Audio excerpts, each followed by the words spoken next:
Deep in the mountains sits a mysterious cave where time moves differently. 1 second inside equals a year in the outside world. An invisible barrier changes how time flows. Looking from outside, everything appears frozen. The deeper you go, the slower time gets. Within hours, anyone who wanders in gets transported from modern life to what looks like the end of the world. 3 days ago, a university professor stumbled upon this unremarkable cave. He approached carefully and spotted a man standing inside. No matter how loud the professor called out, the man didn't respond. Based on his clothing, he looked like an actor from a period drama. The professor didn't rush in. Instead, he went back to tell his students about his plans, then returned with equipment. When he arrived again, the man stood in the exact same spot. The professor raised his flashlight and walked in. Suddenly, the air felt thick, like hitting an invisible wall. He pushed through with some effort. The distant man started moving again. The professor looked back toward the entrance. The sky outside kept flickering with light. Then, terrifying roars echoed from deep in the cave. Not wanting to take risks, he quickly retreated along the same path. When he climbed out,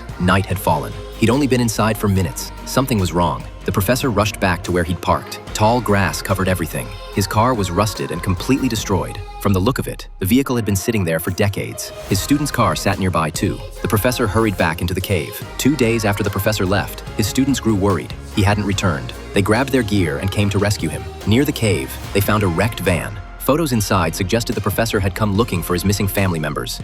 They disappeared mysteriously when he was just a child. For safety, they left the heavy-set student outside. The others followed the professor's rope down into the cave. The space was much larger than expected. During their descent, they also hit the air barrier. They had no idea this would affect time. After reaching the bottom, the group continued forward. Terrifying screams echoed from deep inside the cave. All 4 panicked and ran back. When they tried to return the way they came, the rope suddenly snapped from above. They assumed their friend had cut it. They tried calling for help on their radios but got no response. With no other choice, they gathered courage and kept searching forward, hoping to find another exit. Luckily, a vertical opening appeared ahead. Nancy climbed up first and discovered another broken rope hanging from the opening. Soon after, she came back down crying. Nancy had found their friend's body wedged behind some rocks. At first, everyone thought someone had cut his rope too.